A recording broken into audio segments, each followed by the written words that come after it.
Hi hello नमस्कार. मी आहे ऋतुजा आणि स्वागत करते तुमचं अजून एका नव्या व्हिडिओमध्ये. आज मी बनवते अळूवडी. घरून जे अळूचे पानं आले होते त्याचीच मी अळूवडी बनवते. कारण इथं बाजारातून घेतलेली त्या अळूवडी जर बनवली त्या पानांची तर घशात खूप खाज येते. त्यामुळं मी शक्यतो घरच्याच घरून पानं आले असतील तरच अळूवडी बनवते, नाही तर बनवतच नाही. हेच मग ते घरून आलेल्या पानांची अळूवडी बनवते. मी जास्त काही उकडून तळून घेत नाही. साध्या सोप्या पद्धतीनं अळूच्या पानांना बेसन पीठ वगैरे लावून असं तव्यावरच भाजून घेते. आणि याला काही जास्त वेळ पण लागत नाही, पटकन होते. असेल तर आपण त्या टायमिंगला पण ही अशी अळूवडी बनवू शकतो. माझ्या घरी अशाच पद्धतीनं अळूवडी बनवली जाते. मी आत्तापर्यंत कधीही बघितलं नाही की वाफवून घेतात मग ती थंड झाल्यावर तळून घेतात. अशी अळूवडी आमच्या घरी कधीच बनवली जात नाही. याच पद्धतीने बनवली जाते. आणि ही अशी बनवून झाल्यानंतर त्याचे तुकडे तुकडे करायचे आणि तव्यातच परतून घ्यायचे एकदम क्रिस्पी होईपर्यंत. अशी पण छान बनली जाते. एकदा नक्की ट्राय करून बघा.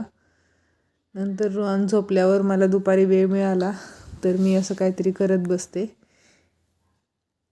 माझ्याकडे ही छोटी मशीन आहे, मी त्याच्यावर पिको फॉल सगळं करू शकते.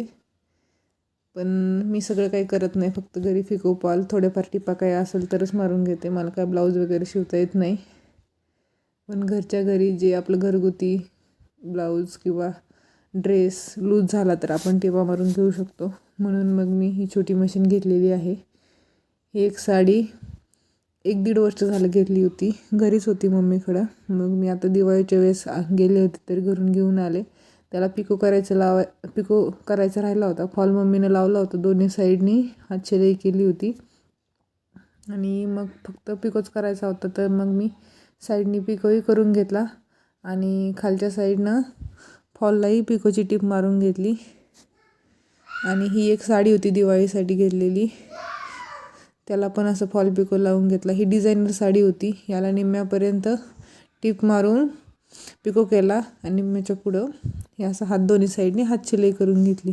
कारण ही अशी डिझाईन असेल तर पूर्ण खालच्या साईडने पिको नाही करता येत, त्यामुळं मग हे हात शिलाई करते.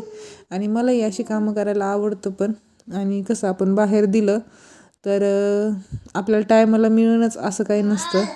त्यांच्या सोयीनुसार आपल्याला बघावं लागतं. ते द्यायला जा, परत आणायला जा, असा खूप वेळ जातो. त्यापेक्षा हे कामं वेळ असेल तर घरी गेलेलंच परवडतं. हे मी आदल्या दिवशी करून घेतलं होतं निम्मं, आणि दुसऱ्या दिवशी सकाळी उठून मग हे फॉल पिको म्हणजे वरच्या साईडनं हात शिलाई करून घेतली.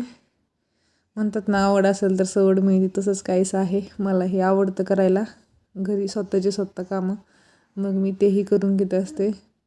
आणि आपण बाहेर जर दिलं तर काही ठिकाणी असं जास्त मोठमोठे हातशिलाई लावतात, त्यामुळे मग मी ही घरच्या घरीच असं करून घेते. हे बघा, निम्म्यापर्यंत मी फॉल केला आणि तिथून पुढं असे हातशिलाई केली आहे व दोन्ही साईडनी. कारण ह्याला खालच्या साईडनी खडे होते त्यामुळं ते तिथं काही पिको बसत नव्हता. मग अशी दोन्ही साईडनी हातशिलाई करून घ्यावं लागली. मग साड्या काढल्याच होत्या फॉल पिको करायला, तर म्हटलं कपाट पण आवरून घ्यावं. जास्त अस्ताव्यस्त असलं की ते मला आवडतही नाही. मी सारखं 10-15 दिवसातून ते नेट करतच असते. आणि रोजचे आपल्याला कपडे ठेवताना आपण व्यवस्थित ठेवले तर जास्त काही पसाराही होत नाही.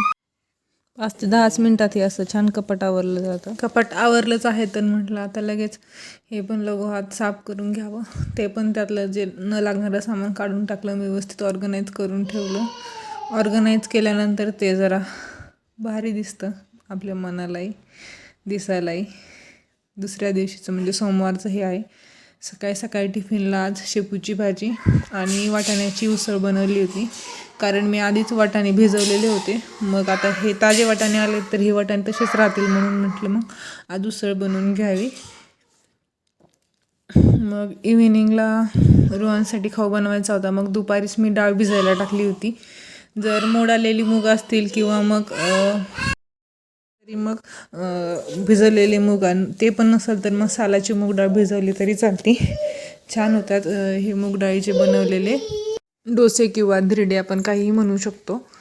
तेच मी इथं बनवते आहे. इथं माझ्याकडं काही मोड आलेले मूगही नव्हते आणि साधे भिजवलेले मूगही नव्हते. मग मी सालीची मूग डाळच भिजवली.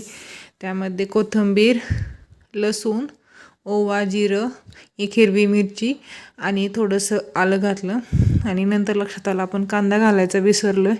नंतर परत मग कांदा कट करून घातलं त्याच्यामध्ये आणि हे सगळं मिक्सरला फिरून घ्यायचं आणि थोडंसं मीठ टाकायचं. जर तुम्ही तिखट खात नसाल तर हिरवी मिरची स्किप केली तरी चालते, कारण लसूण आणि जिऱ्यामुळं थोडासा तिखटपणा त्यात येतोच. तेच मी इथं बारीक करून घेत आहे.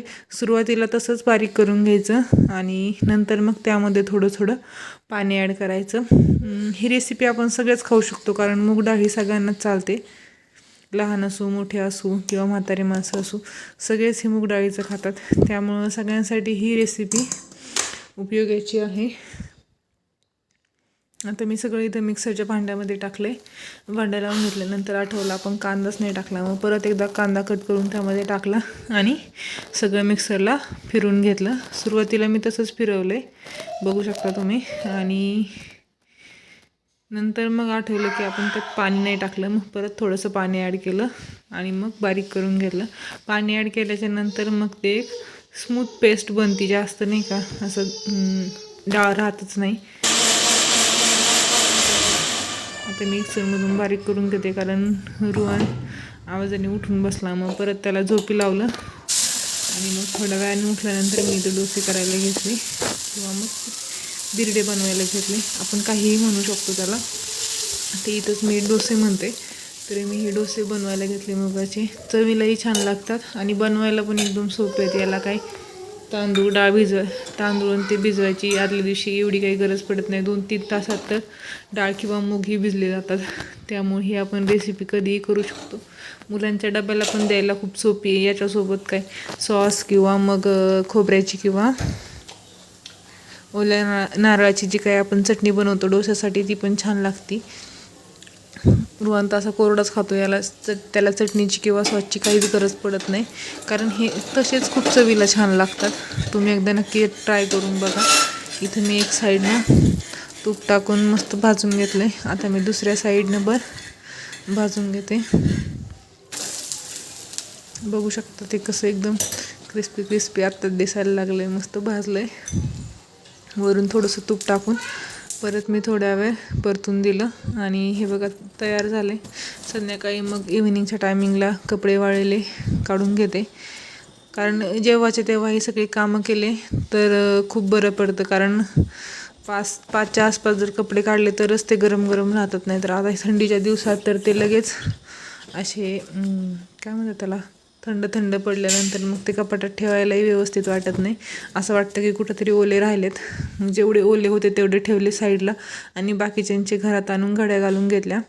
कारण आपण लगेचच्या लगेच घड्या नाही घातल्या तर ते कुठेतरी बेडवर पडलेलं असणार, नाहीतर मग खुर्चीवर, नाहीतर कुठल्या तरी कोपऱ्यात आपण हे धुतलेले कपडे ठेवतो आणि परत घडी घालून ठेवायचं म्हटलं की तोपर्यंत ते निम्म्यापेक्षा जास्त चुरगळलेले दिसतात. त्यापेक्षा मग जेव्हा आपण ते कपडे काढून आणतो तेव्हाच ते फोल्ड केलेले बरं पडतं. म्हणून मी आता लगेच इथं सगळे कपडे फोल्ड करून घेते. फोल्ड केले की कपडे ज्याची जागा तिथं आहेत सगळे व्यवस्थित जागेवरच ठेवून देते. इकडे तिकडे ठेवले तरी मग परत ते व्यवस्थित जागेवर सापडत नाहीत. संध्याकाळी स्वयंपाकाला सुरुवात केली की समजलं आपला गॅस संपला आहे. मग काय ठरवलेला मेनू कॅन्सल करून इकडं आता वरण भाताचा प्लॅन करायचं ठरवलं. त्याच्या आधी वरणाचा कुकर म्हणजेच तुरीची डाळ आधी शिजून घेतली आणि मग भात लावून पण घेतला. नंतर मग माझ्याकडे 3च भांडे आहेत जे की इंडक्शनवर चालतात, 2 कुकर आणि एक कढई. मग एका कुकरमध्ये डाळ शिजून घेतली आणि एका कुकरमध्ये भात शिजून घेतला आणि मग कढईमध्ये वरण करायला टाकलं. आज तिघांसाठी ही एकच मेनू होता, वरण भात. नाहीतर मग रुवांसाठी रोज भात बनतो, आमच्यासाठी भाकरी आणि भाजी असती. पण आमच्या दोघांसाठी पण मी आज मग वरण आणि भातच बनवला. तेच खाल्लं आम्ही तिघांनी, कारण गॅस संपल्यानंतर अशी काहीतरी ॲडजस्टमेंट करायला लागती. आणि ॲडजस्टमेंट म्हणण्यापेक्षा आम्हाला तिघांनाही भात भरपूर आवडतो, त्यामुळं आम्ही कितीही टाईम भात खाऊ शकतो. त्याच माझं इथं वरण बनवायचं चालू होतं. उशिरा प्लॅन ठरल्यामुळं कढीपत्तासुद्धा आणता नाही आला, कारण दारातच झाड आहे. पण रात्रीचं कुठं कढीपत्ता तोडणार, म्हणून मग कढीपत्ता न कळताच वरण बनवलं. इथं माझं वरण ऑलमोस्ट झालं आहे. वरण उकळायला टाकलं की मी लगेच सुरुवांसाठी ताट करायला घेते, म्हणजे त्याला लगेच आधी खाऊन त्याचं झालं की मग आम्ही खायला मोकळो. मग आधी त्याला थोडंसं उकळत नाही तोपर्यंतच मी लगेच घेतलं, कारण त्याच्यासाठी आधी ऑलरेडी मिठाचं थोडंसं तुरीची डाळ काढून ठेवली होती. मग थोडंसं भात घेऊन त्यावर थोडं बनवलेलं तिखट वरण आणि थोडी ती डाळ टाकून घेतली, म्हणजे त्याला जास्त तिखट लागणार नाही. आणि वरण भात आणि त्याच्यावर तूप नसेल ते त्याची काही चव नाही लागत, म्हणून मग वरण भात घेतलं की त्याच्यावर थोडंसं तूपही टाकून घेतलं. इथं माझं सगळं झालं आहे, आता मी त्याला खायला घालते. असा होता माझा आजचा दिवस. आणि इथं मी पुढं काही रविवारच्या क्लिप जोडते. रविवारी रुवान असं मला मदत करत होता वाटाणे सोलण्यात. सुरुवातीला त्याने वाटाण्यामधले एक एक एक दाणा काढून त्या भरणीत टाकला होता आणि 1 2 करता करता त्याचं ते सगळं चाललेलं होतं, स्वतःच करत होता. पण नंतर त्यानं काय केलं, जेवढे ते दाणे भरलेत तेवढे सगळे परत एक हँगर आणला आणि त्याच्यावर ते ठेवायचं काम चाललेलं होतं. त्याचा ड्रेस सगळं हँगर होता, त्याला तो सापडला आणि त्याचं ते काम चाललेलं होतं. पुढं बघाच तुम्ही. व्हिडिओ आवडल्यास लाईक करा, शेअर करा आणि चॅनलला सबस्क्राईब करायला विसरू नका. थँक्यू.